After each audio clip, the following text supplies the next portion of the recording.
नारायण नारायण नारायण। गजाननं भूतगणादिसेवितं कपित्थजम्बूफलचारुभक्षणम् उमासुतं शोकविनाशकारकं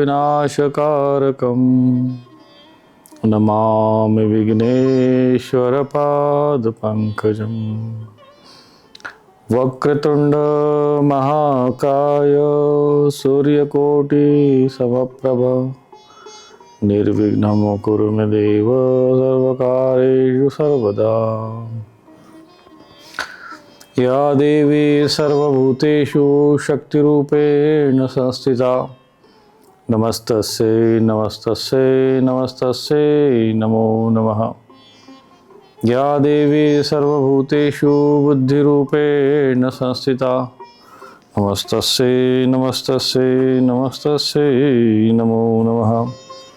शान्ताकारं भुजगशयनं पद्मनाभं सुरेशं विश्वाधारं गगनसदृशं मेघवर्णं शुभांगमं लक्ष्मीकान्तं कमलनयनं योगिभिर्ध्यानगम्यं वन्दे विष्णुं भवभयहरं सर्वलोकैकनाथं।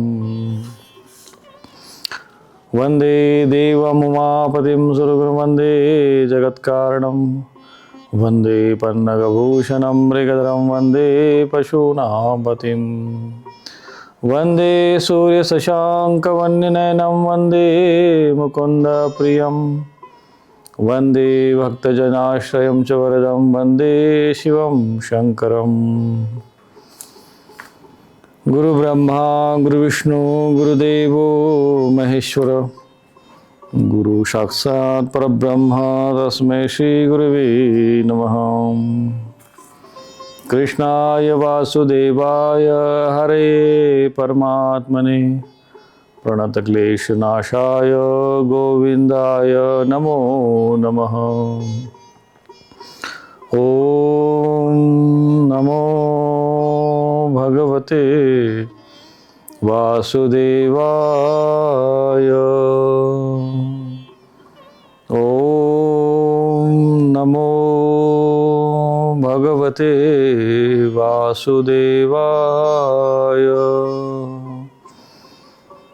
ॐ नमो भगवते वासुदेवाय। ॐ नमो भगवते वासुदेवाय। ॐ नमो भगवते वासुदेवाय। नारायण नारायण।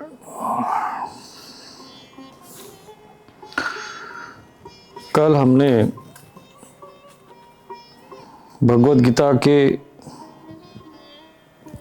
चौथे अध्याय के 13वें श्लोक के बारे में चर्चा की और ये जानने का प्रयत्न किया कि वास्तव में जो भगवान ने चारों वर्णों की सृष्टि की है, भगवान ने कहा है कि मया श्रेष्ठम, तो वो किस प्रकार से हुई है और उसका आधार क्या है।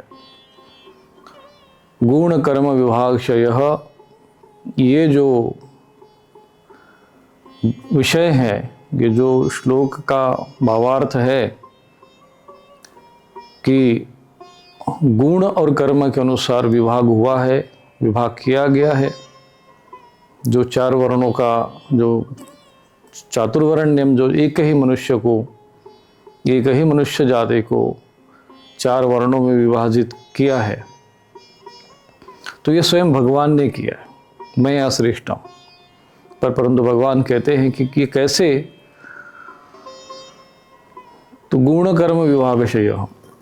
अब ये विषय, इस श्लोक का जो मूल भाव है, मूल अर्थ है, ये सामान्यतः समझ में नहीं आता है। क्योंकि गुण का अर्थ जो है साधारणतः ये होता है कि चलो भाई इसमें अच्छे गुण हैं, बुरे गुण हैं, भाई माता पिता से पुत्र में गुण आते हैं, संस्कार से गुण आते हैं, संगत से गुण आते हैं, जाते हैं, तो उन गुणों की चर्चा सामान्यतः इसका अर्थ इस रूप में लिया जा सकता है या लेते आए हैं। तो उसे वास्तविक अर्थ में समझाने के लिए स्वयं भगवान शंकर के अवतार जिन्हों माना जाता है, ऐसे आचार्य शंकर अर्थात शंकराचार्य जी ने इस श्लोक की व्याख्या की और समझाया कि जो गुण है जिसका यहाँ पर वर्णन किया जा रहा है वो प्रकृति के 3 गुण हैं, सतोगुण, रजोगुण और तमोगुण। मनुष्य जो कर्म करता है वो इन्हीं गुणों से प्रेरित होकर कर्म करता है, परवश करवाया जाता है। प्रकृति क्रियमाणानि गुणे कर्माणि सर्वशः। तो जो भी हम कर्म कर रहे हैं उसके पीछे या तो सतोगुण होगा या रजोगुण होगा या तमोगुण होगा, तो और इन्हीं से प्रेरित होकर हम कर्म करते हैं। इसलिए गुण का अर्थ यहाँ पर सत्वगुण, रजोगुण, तमोगुण, ये जो प्रकृति के 3 गुण हैं इसका अर्थ यहाँ पर ये बनता है। और दूसरा विषय है कर्म विभाग।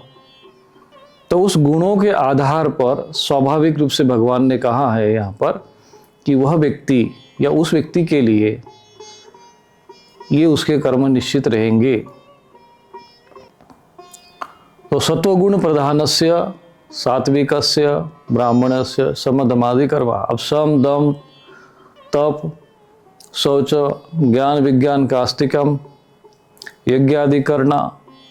अब स्वाभाविक रूप से ये कर्म जो है सत्वगुण प्रधान व्यक्ति को नियत किया गया है, अर्थात वो स्वाभाविक रूप से स्वभावजम शब्द है ना, ब्रह्म कर्म स्वभावजम, वो स्वाभाविक रूप से वही कर्म करेगा, उसका स्वभाव, उसकी प्रकृति उसी दिशा में जाएगा। तो गुण, ये तो कर्म विभाग समझ में आया कि भाई ये ब्राह्मण कर्म है। तो यहाँ पर गुण कौन सा लागू हो रहा है? मेरे सतोगुण, सत्वगुण प्रधानस्य। तो इस श्लोक की व्यापक और विस्तार पूर्वक व्याख्या शंकराचार्य जी ने की और इसीलिए भगवद गीता पर भाष्य लिखने की आवश्यकता होती है। इसीलिए उसकी व्याख्या करना पड़ता है कि सामान्य और साधारण जनमानस उसका अर्थ जो है, जो प्रचलित अर्थ के अनुसार भी लगा सकता है, शुभ अर्थ में भी लग सकता है, अशुभ भी लगा सकता है, अधर्म में भी लगा सकता है, धर्म में भी लगा सकता है, या किसी को भ्रमित भी किया जा सकता है, बुद्धिभेद भी उत्पन्न किया जा सकता है। इसलिए बीच बीच में महापुरुष आकर वो भाव समाज तक समझाने के लिए स्वयं ईश्वर ही या ईश्वर स्वरूप दिव्यात्मा ही पृथ्वी पर आकर उसका यथार्थ अर्थ समाज के समक्ष रखना चाहते हैं। और इसीलिए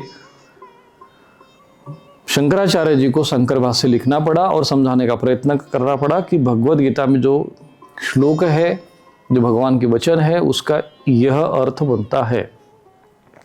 तो शंकराचार्य जी का ये जो शंकर भाष्य है, ये जब हमने भी पढ़ा तब हमें ये बड़ा समझ में आया। और आरंभ में जब हम भी भगवद गीता पढ़ते थे, हमारा जो अध्यात्म में जो आकर्षण हुआ युवावस्था में ही, तो हम भी उसका हिंदी अनुवाद ही पढ़ते थे। अधिकांश लोग सामान्यतः जो अंग्रेजी जानता हो अंग्रेजी अनुवाद पढ़ेगा, हिंदी जानता हो हिंदी अनुवाद ही पढ़ेगा। और हमको ये लगता था कि हाँ, इसका अर्थ यही है, इसका ये संस्कृत है, इसका अर्थ हिंदी है। अब हम संस्कृत का उतना अर्थ समझते नहीं थे, न भाष्य पढ़े थे, न व्याख्या पढ़ा था, उसका अध्ययन किया था। अब शंकराचार्य जी के बाद ज्ञानेश्वर महाराज जी ने भी और भी कई संत महापुरुषों ने व्याख्या लिखी। सभी जो महापुरुष आए, किसी ने न किसी ने उसकी व्याख्या अवश्य लिखी है। और तभी समाज को जो है वास्तविक शास्त्र का अर्थ समझ में आता है। इसी को शास्त्रार्थ भी कहते हैं एक प्रकार से, ये भी एक शास्त्रार्थ ही है। शास्त्र का वास्तविक अर्थ निकालने को शास्त्रार्थ कहते हैं। तो इसीलिए यहाँ पर चत्वार एव वर्णः, 4 वर्णः यहाँ पर शब्द आया है। अब उसके वर्ण का अर्थ जो है वो जाति, आदि जो है उस रूप में लिया ही नहीं है। इसमें जाति शब्द का उल्लेख ही नहीं, पूरे उसमें आप वर्णन करके देखोगे तो उसमें कोई जाति शब्द ही नहीं है। अन्यथा वर्णः जाति च ऐसे भी लिख देते तो बात समाप्त हो जाती, पर वो वर्ण का अर्थ जाति नहीं है, ये सदैव ध्यान रखना है। इसलिए ब्राह्मण, क्षत्रिय, वैश्य और शूद्र ये वर्ण है, 4 वर्ण है। तो जिस व्यक्ति में सत्वगुण की प्रधानता रहेगी वो स्वाभाविक रूप से उसी कर्म की ओर जाएगा। और इसका दूसरा भी भाग ये भी है कि जिसमें सत्वगुण की प्रधानता हो उसको ही उस कर्म के लिए नियत किया जाएगा। शम दम तप शौचम शांति आर्जवमेव च ज्ञान विज्ञान आस्तिक्यम ब्रह्म कर्म स्वभावजन, इसी कार्य के लिए उसको नियत किया जाएगा। तो इस तरीके से यहाँ पर ये भाव बनता है और इसका जो वास्तविक अर्थ यही बनता है। और शंकराचार्य जी यदि इसकी व्याख्या न करते तो यहाँ पर गुण को लेकर कि नहीं गुण का अर्थ ये होता है, गुण का अर्थ वो होता है, ऐसा करके एक विवाद उत्पन्न हो सकता था। क्योंकि विभिन्न प्रकार की मति है, मुंडे मुंडे मतिर भिन्ना, तो वो अर्थ का कुअर्थ भी कर देते। जिसका जो स्वार्थ, अभी जैसे कई लोगों ने व्याख्या लिखी है, जैसे भी मैंने इस्कॉन पे भी कभी कभी मैं कहता हूँ कि इन्होंने भी जो व्याख्या लिखी है, चाहे गीता यथारूप तो कह दिया है, परंतु व्याख्या करते समय उन्होंने उनका अपना दुराग्रह उसमें दिखाई देता है, या उनका भाव उसमें प्रकट होता है। एक भाव को, जैसे अन्य देवताओं की उपासना को लेकर वो एक प्रकार से दुराग्रही उसमें दिखते हैं। एक प्रकार से उनकी जो व्याख्या है वो संप्रदाय अनुरूप है। जो उनके संप्रदाय ने जो उनको ज्ञान समझाया, जो साधना पद्धति बताई, उपासना पद्धति बताई, बस उसी को ही उन्होंने स्थापित करने का प्रयत्न किया। यहाँ पर ये सत्वगुण प्रधान, रजोगुण प्रधान, तमोगुण प्रधान, ये सारे विषय भी समझना बहुत आवश्यक होते हैं। और यदि हम ये नहीं समझेंगे तो नुकसान क्या होगा, ये महत्वपूर्ण विषय। और क्या हो रहा है, ये विषय महत्वपूर्ण है। यदि हम इस चातुर्वर्ण्य मया श्रेष्ठम गुण कर्म विभाग से इस बात को अगर समझेंगे नहीं, और जो लोग आज भी, जैसा कि पूरे यही प्रचलन है कि ब्राह्मण का मतलब ये है कि भाई फलाने का लड़का है, तो क्या है भाई तुम्हारा, तो हम ब्राह्मण है। तुम्हारे माता पिता बोले हम भी ब्राह्मण है। तुम कौन है भैया, हम क्षत्रिय है। तुम्हारा क्यों बोले, कैसे बोले, हमारे माता पिता क्षत्रिय। तो जन्म से ही उसको ब्राह्मण, जन्म से ही वर्ण व्यवस्था मानी जा रही है, वही परंपरा चलती आ रही है, वही चीजें आगे बढ़ रही है। इसका नुकसान क्या हुआ? नुकसान ये हुआ कि गुण जो है व्यक्ति के अंदर उसके संस्कारों के कारण, स्वभाव के कारण, प्रकृति के गुणों के द्वारा उसके भीतर आएंगे। और स्वाभाविक है कि प्रत्येक आत्मा जो है अपने पूर्व जन्म के संस्कार तो सब कुछ लेकर, मनःषष्ठानि इंद्रियाणि, तो ये सारे जो इंद्रियाणि जो लेकर, इंद्रिय मन इंद्रिय आदि सहित लेकर जो चलता है संस्कारों को लेकर, वो उसका बिल्कुल वो गौण हो गए। दूसरा ये है कि शरीर को ही प्रधान मान लिया गया। मन, बुद्धि, चित्त, अहंकार, आत्मा, उसकी प्रकृति, ये सब गौण हो गए, महत्वहीन हो गए। जबकि व्यवस्था जो उसका जो आधार है यहाँ पर, वही गुण ही आधार है। उन्हीं गुणों के विषय में कोई चर्चा नहीं। ब्राह्मण है मतलब भाई तुम्हारे अंदर सत्वगुण है क्या, ऐसा कोई पूछता है क्या? ऐसा नहीं पूछता। भैया तुम्हारे अच्छा ब्राह्मण है तो तुम्हारे क्या करते मात, कौन से ब्राह्मण हो भैया? तो बोले हम पांडे हैं, तुम तिवारी, तो शुक्ला है, तो फिर सरयू पारेण है, तो कई यही सब चलेगा। कोई ये नहीं पूछेगा भाई तुम्हारे में सत्वगुण प्रधान है क्या, तुम्हारे में तुम सात्विक हो क्या, ये विषय ही नहीं आएगा। क्योंकि गुण को ही महत्वहीन बना दिया। जिस आधार पर वर्ण व्यवस्था बनाई गई, वो वर्ण व्यवस्था का जो मूल आधार है उसी को ही महत्वहीन बना दिया गया। परिणाम ये हो रहा है कि जिसमें सत्वगुण की प्रधानता है उसको नहीं, जो किसी के घर में जन्म लिया बस उसको मान लिया, अब वो सत्वगुणी है, उसको रज प्रधान है, तमोगुणी है, उसकी प्रकृति क्या है, उसका गुण क्या है, उस पर कोई चर्चा नहीं। अब ये नुकसान इसमें ये हो रहा है कि जो सत्वगुण प्रधान होगा वो तो स्वाभाविक रूप से ब्राह्मण कर्म की ओर करेगा और उसके योग्य के अनुसार उसके अंदर वो क्षमता, बुद्धिमत्ता, प्रकृति के अनुसार वो गुण उसी के द्वारा उत्तम रीति से होंगे। जैसे यज्ञ करना, यज्ञ कराना, दान लेना, दान अध्ययन अध्यापन, ज्ञान की ओर अग्रसर होना, तपस्या करना, शम दम तप शौचम आदि जो विषय है उसकी प्रकृति अनुसार, क्योंकि ये उसके कर्म है। सत्वगुण प्रधान व्यक्ति के सत्वगुण के जो कर्म है कि वो सात्विक कर्म अपने आप ही उस दिशा में करेगा। परंतु इसका आधार गुण है। अब मान लीजिए किसी ने हमने इसका आधार जन्म मान लिया तो नुकसान क्या होगा? नुकसान ये होगा कि यदि वो जन्म से, चलो मान लेते हैं, तो नुकसान ये होगा कि यदि उसमें सत्वगुण की प्रधानता नहीं है, सात्विकता नहीं है, तो वो ब्राह्मण ही नहीं है गुणों के आधार पे, अर्थात वो ब्राह्मण कर्म करने के योग्य नहीं है। तमोगुण प्रधान हो, मान लीजिए, जैसे कि अभी यहां पर दिया हुआ है कि उसमें तम यदि गौण है और रज प्रधान है ना, सत्वगुण है ही नहीं उसमें, तो वो वैसे माना गया। अब कोई व्यक्ति है, किसी की व्यक्ति जन्म लिया कि और उसमें जो है तम गौण हो गया और रज प्रधान हो गया, तो उसका गुण कर्म के आधार पर उसको वैसे कर्म करना चाहिए। परंतु जन्म के आधार पे उसको जो है ब्राह्मण कर्म में लगा दिया, तो उसकी जो बुद्धि है धन और व्यापार वाली, वो उसी में लगी रहेगी, क्योंकि स्वभाव और प्रकृति क्या है उसका, वो उसी दिशा में, तो व्यापार और धन की तरफ जाएगा उसका। धर्म में फिर वो व्यापार की प्रवेश कर जाएगा। और इसी को कहते हैं वर्ण की संकरण, जो संकरता बोलते हैं ना, वो ये है। ये जो वर्ण की संकरता जो आती है वो इसी से आती है, क्योंकि वर्ण के आधार पे, गुण कर्म के आधार पे यदि वो देखा जाए तो उसका वर्ण वैश्य वर्ण हुआ, परंतु कर्म उसको दिया गया कि भाई वो ब्राह्मण कर्म करे। क्यों कर्म करे भैया? इसके माता पिता ब्राह्मण थे, इन्होंने भैया अपना वो जो पीढ़ी से परंपरा से कर्म करते आ रहे, ये कर्म करते हैं। उस योग्य है, सत्वगुण प्रधान है क्या, सात्विक है क्या? वो नहीं है। संस्कार हो गया? नहीं। और यही से जो है अधर्म पनपना शुरू हो गया। जो मूल आधार था, मूल व्यवस्था थी, वो धराशायी हो गई। परिणाम यह हुआ कि अयोग्य व्यक्ति जो है वो उसमें उस कार्य के लिए नियत किए गए। परिणाम क्या निकलेगा आप समझ ही सकते हैं।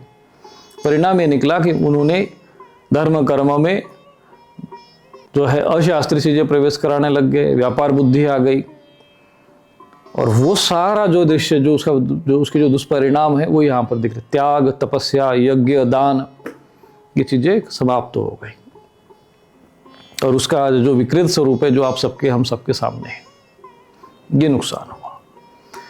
यदि सत्वगुण प्रधान होगा तो शम दम तप शौचम शुद्ध रहेगा, सम करेगा, दम करेगा, तप करेगा, वैराग्यवान होगा, तपस्वी होगा, संतोषी होगा। इसीलिए ये सारे गुण जो होते हैं देखकर इसको उस स्थान पे नियुक्त किया जाता है।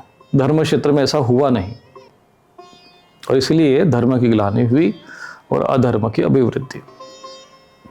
यज्ञ आदि जो हम कर्म करते हैं, जैसे मान लीजिए यज्ञ यदि कर्म करना हो तो उसके लिए सत्वगुण की प्रधानता नहीं रहेगी, तो सात्विक जो देवता है, सात्विक शक्तियाँ है, वो आकर्षित नहीं होगी। सत्वगुण का भाव नहीं रहेगा तो वो ज्ञान की ओर अग्रसर नहीं होगा, क्योंकि सत्वात् संजायते ज्ञानम। और जो काम क्रोध है, ये जो है वो रजोगुण से काम ऐसा क्रोध ऐसा रजोगुण समुद्भव, वो काम और क्रोध से वशीभूत होकर कर्म करेगा। ज्ञान के लिए नहीं करेगा, धर्म के लिए नहीं करेगा, त्याग के लिए नहीं करेगा, ईश्वर प्राप्ति के लिए नहीं करेगा, ब्रह्म ज्ञान के लिए नहीं करेगा, आत्मनिष्ठ होने के लिए नहीं करेगा, आत्मज्ञान के लिए नहीं करेगा। उसकी जैसी प्रकृति वैसे कर्म होगा। तो जन्म जो है वो आधार है ही नहीं, परंतु वो बना लिया गया, मान लिया गया, एक नई परंपरा गढ़ दी गई, अशास्त्रीय परंपरा गढ़ दी गई, और वो चलता रहा ये सब चीजें। आप द्वापर में चले जाओ, त्रेता में युग में चले जाओ, सतयुग में देख लो, कोई व्यवस्था ऐसी थी क्या?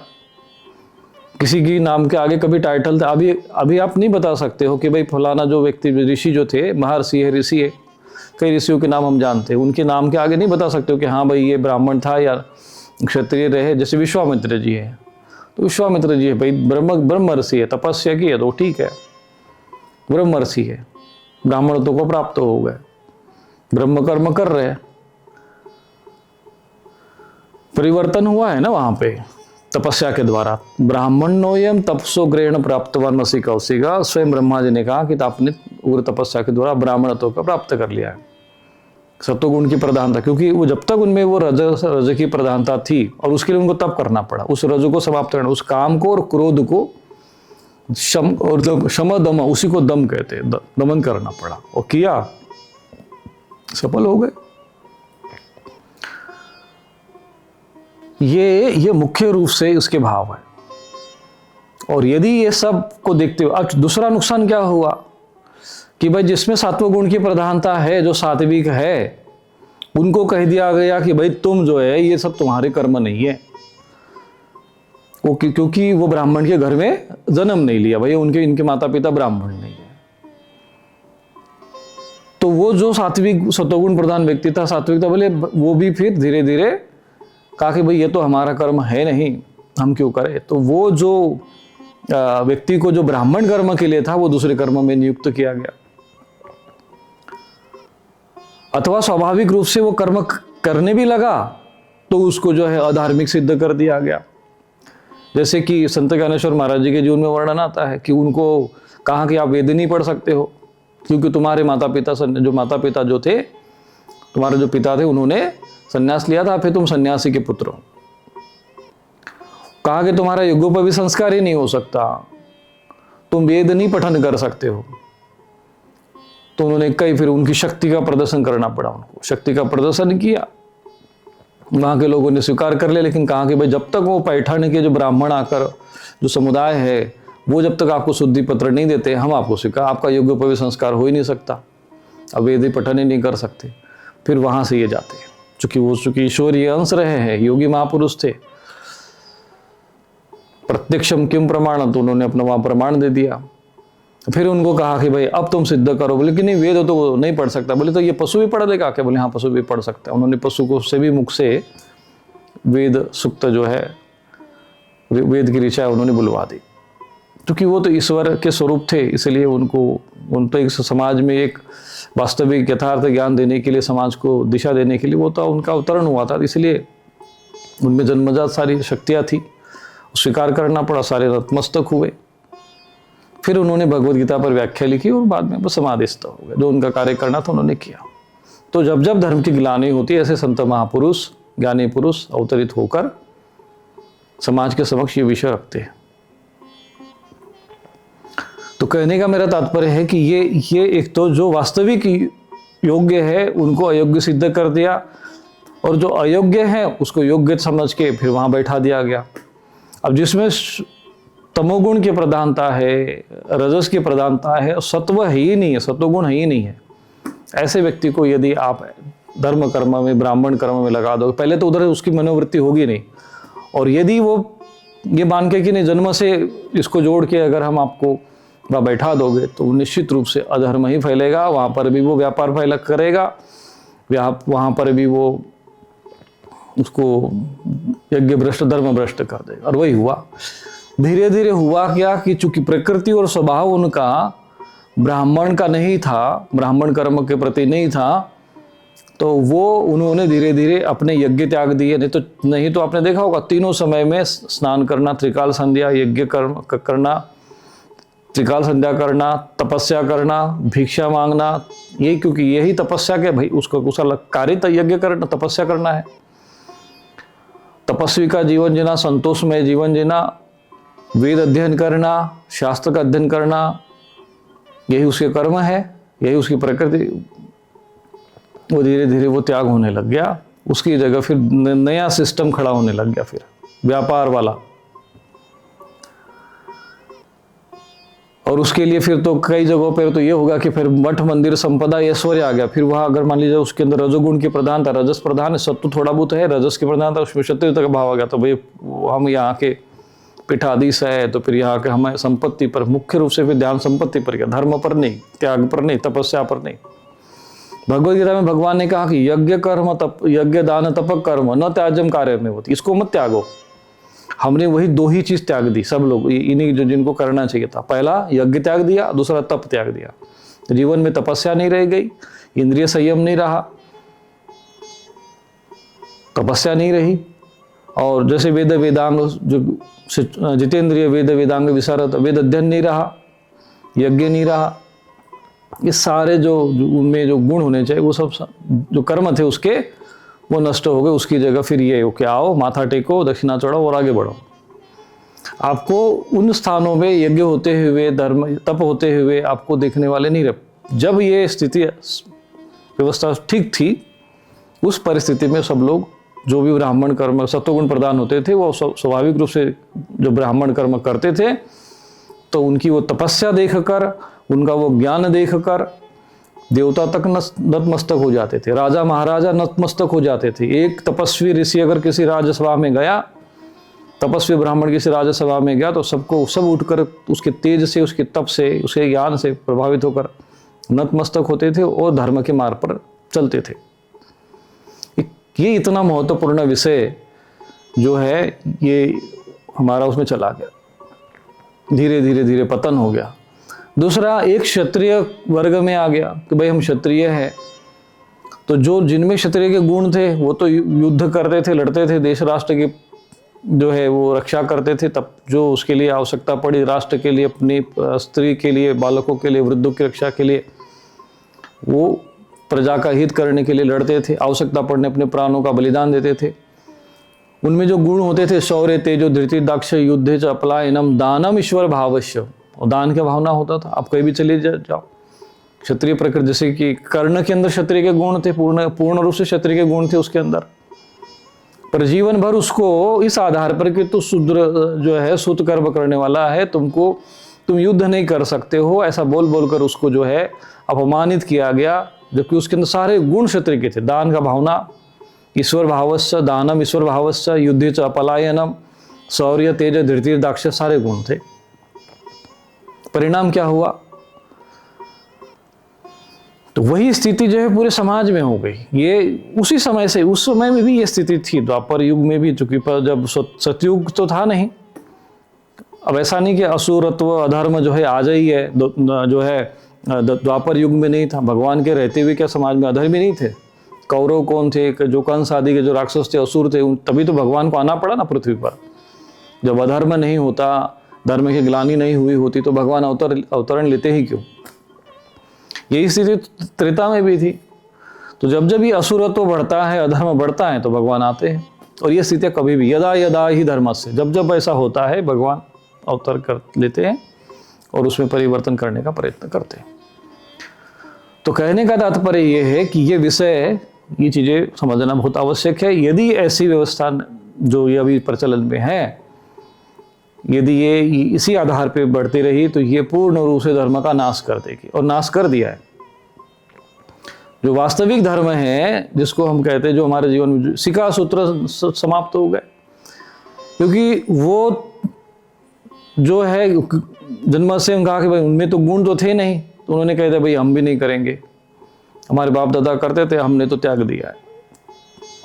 धीरे धीरे वो शिखा सूत्रविहीन हो गए। और जिनमें सत्वगुण की प्रधानता थी, उन्होंने कहा कि भाई हमारे बाप दादा ने तो किया नहीं, तो हम क्यों करें।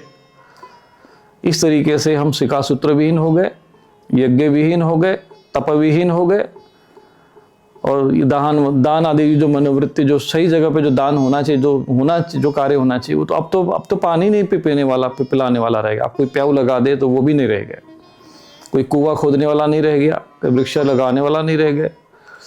तो जिनमें ये गुण के स्वाभाविक आधार पे जो कर्म है, जो स्वाभाविक है, तो वो अभी भी छोटा मोटा न करते रहते हैं।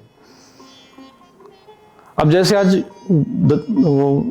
धर्म क्षेत्र में तो सब कुछ नष्ट भ्रष्ट हो गया, परंतु क्षत्रिय धर्म के अंतर्गत देश बचा हुआ है। क्यों? क्योंकि वो आज भी गुण कर्म के आधार पर चल रहा है सिस्टम। यदि इस आधार पे केवल सेना में सैनिकों को भर्ती कर दिया जाए, ये तो क्षत्रिय जाति का होगा, वही सेना में भर्ती होगा। अब जाति को अगर हम वर्ण आधार गुण कर्म के आधार पे न माने, जन्म से जाति मान ले, जन्म से वर्ण मान ले, और जो जन्म से क्षत्रिय होगा वही वहां जाएगा, तो आप समझ सकते हो कि क्या स्थिति बनती। परंतु आज की स्थिति में हम देखते हैं जो सेना का वर्ग है कि नहीं भाई, कोई भी व्यक्ति वहां आएगा तो पहले उसका ये देखा जाएगा कि भाई तुम्हारे में वो क्षत्रिय के गुण है या नहीं है। उसको दौड़ाया जाएगा, प्रशिक्षण होगा, उसकी लंबाई चौड़ाई, शरीर का पृष्ठता सब कुछ नापी जाएगी, उसके गुण है, उसमें कितनी जो है सहनशीलता है, सारी परीक्षा होती है। और अधिकांश तो कुछ लोग तो परीक्षा में पास हो जाते हैं, फिर बाद में वहां पर जो ट्रेनिंग होती है उसमें से आधे छट जाते, कई तो भाग जाते हैं। तो वहां तो ये सिस्टम ठीक है, धर्म क्षेत्र में ऐसा नहीं है। किसी को भी महामंडलेश्वर बना दो, कोई कहीं से भी कोई वो लेटर लिख के आ जाए तो उसको शंकराचार्य घोषित कर दो। फलाने के मर गया तो उसका बाप उसके लड़के को बैठा दो। गुण कर्म के आधार पर व्यवस्था नहीं है। यहाँ है, यहाँ परीक्षा होती, वहां कोई परीक्षा की आवश्यकता नहीं है। शंकराचार्य जी ने जब मठामय अनुशासन बनाया था तो उस समय बोल कर गए थे कि भाई जो वेद वेदांग विशारद होगा, जो जितेंद्रिय होगा, वो मेरे आसन पर बैठेगा। तो ये परीक्षा होती है क्या? ये पूछा जाता भैया तू वेद वेदांग विशारद है, तू जितेंद्रिय है? उस आधार पे नहीं, बोले नहीं मेरे गुरुजी ने मुझे घोषित कर दिया तो हो गया मैं। और जबकि कहा कि नहीं, उसमें योग्यता होनी चाहिए। और इसके लिए वो मनीषी वर्ग, निग्रहारो मनीषिना, इसके लिए अगर मान लीजिए अव्यवस्था हो गई तो शंकराचार्य जी ने कहा कि निग्रहारो मनीषिना, मनीषी लोग, ज्ञानी विद्वान लोगों को उसका निग्रह करना है, उसको समझना नहीं भाई तुम योग्य नहीं है। व्यवस्था तो बना के गए, लेकिन फिर वही चली परंपरा। फिर आचार्य का कहाँ से वो नंद हो गए पता ही नहीं चला। और ये भी भ्रष्टता है धीरे धीरे। अब ये है कि अगर गुरुजी ने वो भी पहले ही तय कर दे रहे हैं कि भाई मेरा ये लड़का जो है, मेरे जो शिष्य है, जो भी है, उसमें वो सब मठामय अनुशासन को कोई नहीं पढ़ के बताता है। वो उसके नियमों के अनुसार किसी वहां नहीं होता है, वो ऊपर तय हो रहा है, वो कोर्ट में तय हो रहा है। वो जबरदस्ती कोई फर्जी बैठा दे, कोई किसी ने लेटर लिख दिया, उस आधार पे योग्यता पर कोई नहीं पूछ रहा है कि भाई तुम्हारे में वेद का ज्ञान है क्या, वेदांग का ज्ञान है क्या, तपस्वी हो क्या, संन्यास धर्म का पालन करते हो क्या, दंड तो धारण कर ले हो लेकिन दंड के नियमों का पालन करते हो क्या। ये विषय, ये प्रश्न उससे कोई पूछता ही नहीं है। वो देखा जाता है संपत्ति के रूप में, मठ को संपत्ति के रूप में देखा जाता है, धन संपदा के रूप में देखा जाता है। वो ज्ञान का पीठ नहीं है। अब वो धन का पीठ बना दिया गया उसको।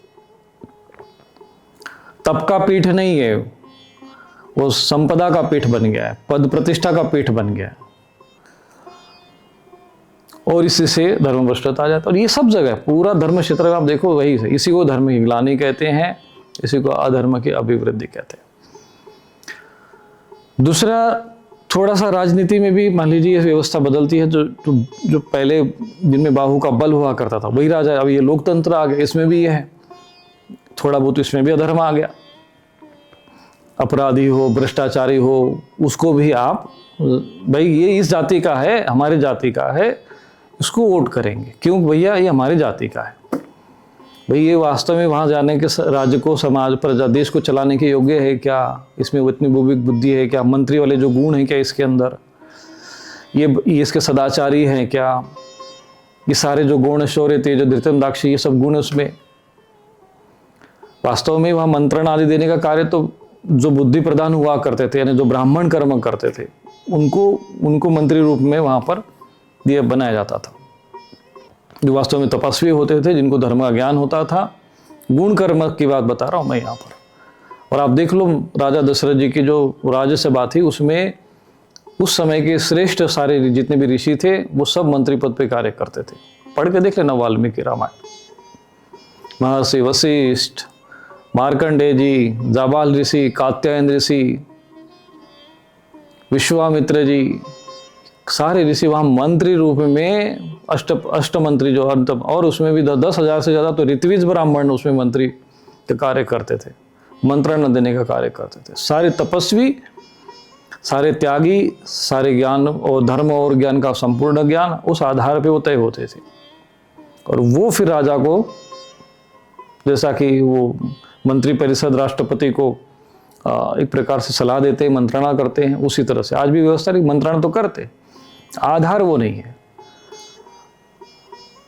व्यवस्था सब डैमेज है पूरी तरीके से। वो ये योग्यता जब तक आप नहीं देखेंगे, योग्यता के आधार पर जो चुनाव होना चाहिए था, योग्यता के आधार पर तय होना चाहिए था, वो उसकी जो परीक्षा होनी चाहिए थी, नहीं। अगर वो फेल भी है, वो अपराधी भी है, वो कुछ भी कुकर्म करता हो, बस उस पार्टी का टिकट मिल गया, उसको चुनाव चिन्ह मिल गया कि हम उसी को जनता वोट करेगी। और जनता के पास विवेक बुद्धि तो होती नहीं है। अब सभी मान के चलो कि अभी IAS PCS का जो कोई पढ़ा लिखा विद्वान हो, ज्ञानी हो, कोई धर्म कर्म करने वाला एक तपस्वी ब्राह्मण, जैसे मान लीजिए कोई हम ही लोग साधु महात्मा हो, और एक अनपढ़ व्यक्ति हो, गवार हो, या अधर्मी कुकर्मी करने वाला हो, विधर्मी, जिसको धर्म का ज्ञान ही नहीं है, फिर भी दोनों का वोट तो एक जैसा है ना, दोनों में तुलना है क्या? नहीं, वो भी बराबर, वो भी बराबर होगा। अब उसके पास विवेक बुद्धि है नहीं, मान लीजिए 100 लोग वो है, और विवेक बुद्धि वाले 10 लोग हैं। अब इनको कहा जाए कि चुनाव करना है तुमको, और बहुमत के आधार पे तय हो जाएगा, तो वो जो 100 लोग है ना, वो किसको चुनेंगे? भाई जो चुनेंगे वो उन्हीं की बुद्धि विवेक के अनुसार ही चुनेंगे। और जो 10 लोग हैं, विद्वान है, ज्ञानी है, वो देखेंगे, परीक्षण करेंगे, चरित्रवान है क्या, विद्वान हो क्या, तुमको राजनीति शास्त्र का कितना ज्ञान है, अर्थशास्त्र कितना जानते हो। जैसे IAS कोई व्यक्ति बनता है तो उसका पूरी परीक्षा होती भाई, कि ऐसा ही कोई उठ के जो IAS PCS बनता, मतलब जो बन जाता है। पर कोई अगर कोई मंत्री बनता है, कोई विधायक बनता है, सांसद बनता है, तो उसकी कोई परीक्षा है, कोई पास होता है उसका, कोई सिविल सेवा परीक्षा से जाता है क्या? नहीं जाता है। ये अव्यवस्था ये भी है। और इस बात को सब समझते हैं कि यह अधर्म है, फिर भी उसमें कोई परिवर्तन करने का साहस नहीं करता।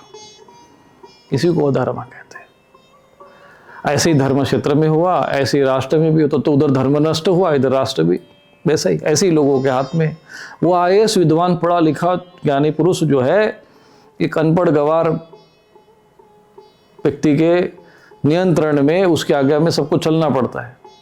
अब सोच लीजिए क्या होगा राष्ट्र का, है ना। लोकतंत्र का स्वरूप तो देखो यारो, किसी ने कहा है, लोकतंत्र का स्वरूप तो देखो यारो, कि 9 शेर इधर और 10 गधे उधर, चूंकि संख्या में गधा एक अधिक है तो तांज गधे के सर। यदि एक तरफ 9 शेर हो और एक तरफ 10 गधे हो, तो लोकतंत्र तो यही, लोकतंत्र के अनुसार तो वो गधों का ही शासन होगा ना। उस शेर में वो है, हम तो खूब बलवान है, अरे भाई बलवान ऊपर तेरी संख्या कम है ना। अब संख्या तय करती है, और दोनों का बराबर देख लो। ये तो चलो मान लीजिए कि अंदर की व्यवस्था थोड़ा है कि अभी भी थोड़ा IAS, परंतु जब उसका IAS PCS बनने के बाद उस पद पे कौन बैठेगा, सेक्रेटरी कौन बनेगा, उस विशेष पद पे कौन बैठेगा, ये तो भैया जो मंत्रणा देंगे उधर से होकर राष्ट्रपति से जाएगा। मंत्रणा तो यही लोग दे रहे ना। तो यदि सौभाग्य से यदि कोई अच्छा, किसी प्रजा को, किसी संसदीय क्षेत्र को, किसी विधानसभा को सौभाग्य से कोई अगर विद्वान ज्ञानी, जिनमें क्षत्रिय के गुण हो, ब्राह्मणत्व के गुण और सत्वगुण की प्रधानता हो, ऐसा कोई व्यक्ति अगर मिल गया तो भाग्य मान लो।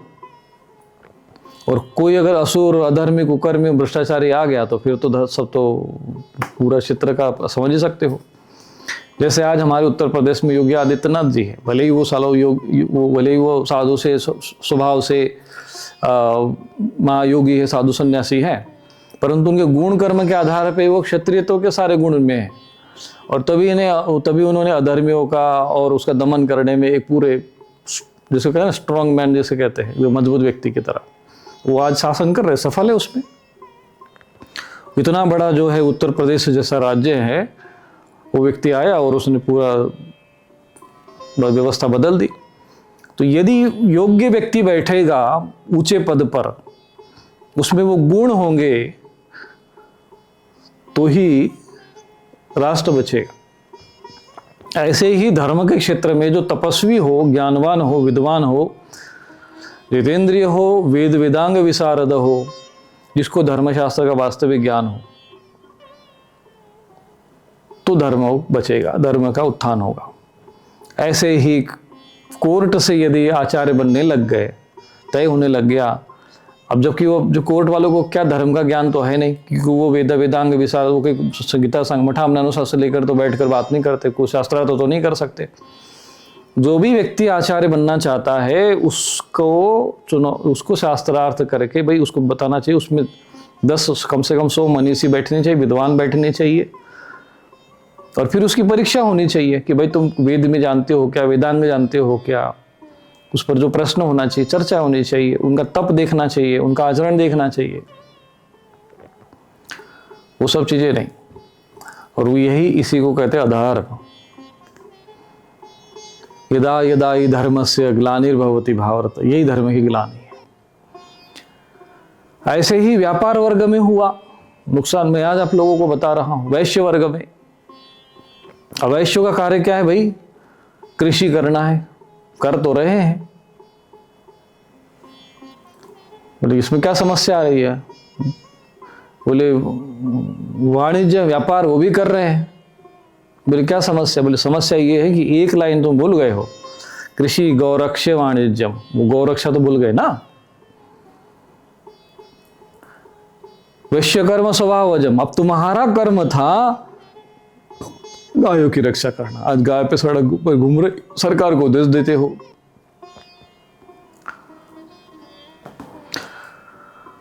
तो जो गौ रक्षा नहीं हो पा रही उसके लिए तुम सरकार को दोष देते हो, तुम साधु महात्माओं को दोष देते हो कि भाई साधु महात्माओं ने गाय की रक्षा नहीं कर रहे, गौशाला नहीं खोल रहे, क्या कर रहे हैं, सरकार जो है गाय की रक्षा के लिए कुछ नहीं कर रही है। भाई ये कार्य जो है एक जो किसान है, जो वैश्य वर्ग है, उनका था ये कार्य, उनको करना था, तो उन्होंने किया नहीं। परिणाम ये हुआ तो घर में कुत्ते पाले जा रहे, गाय सड़कों पे घूम रही है।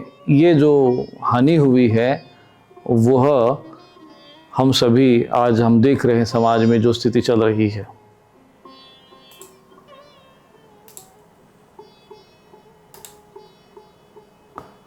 और इसे समझना पड़ेगा। अगर यदि ये विषय नहीं समझ पाए तो वो जो वास्तविक ज्ञान है उसके बिना जो आज इसका समाधान हम खोज रहे हैं वो कभी नहीं मिलने वाला। सरकार यदि मान लीजिए कि उनको गाय को राष्ट्रमाता भी घोषित कर देगी, फिर भी गाय की रक्षा नहीं हो सकती जब तक कि जिनके लिए ये कर्म तय किया गया, जिनके ऊपर ये दायित्व दिया गया गौ रक्षा का, वो जब तक अपने दायित्व का निर्वहन नहीं करते हैं तब तक उसका समाधान संभव नहीं है।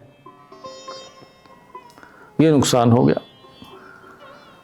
दूसरा ये है कि ऐसी सेवा कर्म में भी जो है भाई जिनको करना चाहिए, सेवा कर्म करना चाहिए, जिसके लिए तुम बने वो भी नहीं कर रहे हैं। अरे नहीं हम क्यों, हमारा मन माना कि वो अभी वर्ग जैसा ही कर्मचारी वर्ग गुण स्वभाव के अनुसार तो हो रहा है, पर मान लो किसी के, अरे हम क्यों करें भाई, ये तो हमारे तो बाप दादा तो भाई बड़े ऐसे थे, तो धर्माचार्य थे, ब्राह्मण थे, कर्म करने वाले थे, पर तुम्हारे अंदर तो भाई तमस भरा पड़ा है ना, तुम तो तमस प्रधान हो और स्वाभाविक रूप से वही कर्म कर रहे हो। तो उस स्वाभाविक स्वभाव के आधार पर, गुण कर्म के आधार पर यदि उनकी तुम आचरण करते हो तो कोई समस्या नहीं, वो कर ही रहे। आज भी यदि देखा जाए तो जो है जिनमें शूद्रत्व के गुण हैं वो शूद्र कर्म कर रहा है, जिनमें व्यापार वर्ग के गुण है वो व्यापार कर्म कर रहे हैं, जिनमें क्षत्रिय कर्म है उनको क्षत्रिय का करना चाहिए, जिनमें सत्वगुण के प्रधानता है वो ब्रह्म कर्म कर रहे हैं। गुण कर्म के अनुसार जो स्वाभाविक रूप से कर्म तो कर रहे हैं, परंतु समाज में वो जो व्यवस्था थी गुण कर्म के आधार पर वो तो रही नहीं। अब तो सब कुछ जन्म से हो गया, अर्थात जिनमें ब्राह्मणत्व के गुण नहीं है फिर भी उसको ब्राह्मण मान के पूजो, जिनमें ब्राह्मणत्व गुण है, पता चला उसके माता पिता का जो है शूद्र कर्म करते थे, तो उसको तुम जो है उस शूद्र की तरह उसका अनादर अपमान करो, जैसे संत ज्ञानेश्वर महाराज जी का हुआ, जैसे वो कर्ण का हुआ, क्योंकि भाई उसके माता पिता जो है संयोग सूत कर्म करते थे तो भाई उसको सूत पुत्री कहा गया। एक क्षत्रिय गुण प्रकृति वाले व्यक्ति को, क्षत्रिय को, वास्तविक रूप से क्षत्रिय को एक उसको अपमानित नादरी करके वो, और यही कारण था कि वो अंत में अधर्म के पक्ष में गया और युद्ध किया। और आज भी महाभारत में या उस कुरुक्षेत्र के युद्ध में वो सबसे दुखदायक और विडंबना का वो विषय रहा। और दुर्भाग्य की बात ये है कि भगवान को भी जो है वो, भगवान के समझाने पर भी वो इतना, चूंकि वो अन्न अधर्मियों का अन्न खा चुका था कर्ण, तो वो समझ भी नहीं पाया। जानते हुए भी जो है उसको अधर्म का ही पक्ष लेना पड़ा और अंत में मारा गया। माना कि आज भी उनको दानवीर के रूप में उसको सम्मानित करते हैं, फिर भी ऐसे लोग अंत में गए अधर्म का पक्ष ही तो लिए, और ये स्थिति समाज में बनती है। तो इसीलिए ये वर्ण व्यवस्था का जो विषय है ये महत्वपूर्ण विषय है, और इस विषय को यदि शास्त्रोक्त अनुरूप यदि नहीं लेंगे तो इसके दुष्परिणाम, उसके दुष्प्रभाव जो आज हम समाज में देख रहे हैं, चाहे वो धर्म पर को प्रभावित कर रहे हो, चाहे राष्ट्र को प्रभावित कर रहे हो, समाज को प्रभावित कर रहे हो, वो चाहे गौ माता को प्रभावित कर रहे हो, प्रकृति को प्रभावित कर रहे हो, ये कभी भी सुधार नहीं आएगा। इसीलिए जिनमें सतोगुण की प्रधानता है, ये सोच कर कि नहीं हम तो भाई फलाने जाति के, हमारे तो हम ब्राह्मण जाति के तो है नहीं, हमारी जन्म जो है ब्राह्मण में नहीं, कुल में नहीं हुआ है, तो फिर हम यज्ञ कर्म नहीं कर सकते हैं, हम साधना नहीं कर सकते, हम यज्ञोपवीत नहीं कर सकते। ऐसा सोचकर यदि आप यज्ञोपवीत से और यज्ञ कर्म से तुम्हारी प्रकृति होते भी नहीं करोगे, तभी भी तुम्हारा वो स्वधर्म से तुम जो है भ्रष्ट हो जाओगे। इसीलिए तुम्हारा जो स्वधर्म है, जो गुण कर्म के आधार पर जो तय होता है, उसी के अनुरूप आचरण करें, उसी के अनुरूप पालन करें। और जो शास्त्र कहता था, तस्मा शास्त्रम प्रमाणम थे ज्ञात्वा शास्त्रोक्त विधानोक्तम कार्यम कर्तुम इहारसी, अर्थात आप जो है वो कार्य करें जो आपके लिए शास्त्र में तय किए गए हैं।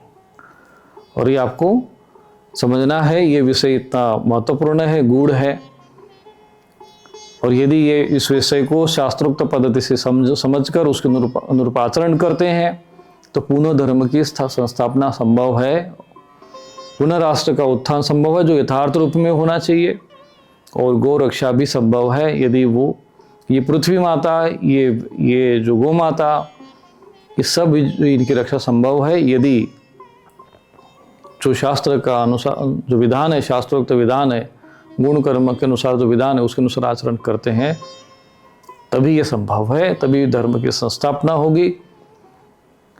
और वास्तविक जो भारतवर्ष है, जो हमारी जो सनातन परंपरा है, उसकी पुनर्स्थापना हो सकती है। तो आज ये विषय यही तक जो है इस पर चर्चा करेंगे। अगले जो श्लोक में है उस पर भी भगवान ने जो क्या चर्चा की उस पर हम आगे कल चर्चा करेंगे। तब तक के लिए नारायण नारायण नारायण। क्या आपकी समस्याओं का समाधान नहीं मिल रहा? स्वामी रूपेश्वरानंद आश्रम में पितृदोष निवारण, काल सर्प दोष शांति, नारायण बलि पूजन, महायज्ञ, जन्म कुंडली विश्लेषण, अभिमंत्रित रक्षा कवच तथा सिद्ध यंत्र जैसे श्री यंत्र, कुबेर यंत्र उपलब्ध हैं। साथ ही नकारात्मकता, शामक स्प्रे, मंत्र सिद्ध यज्ञ भस्म और दैवीय रक्षा कवच भी प्राप्त करें। अभी कॉल करें और सेवा हेतु दान करें।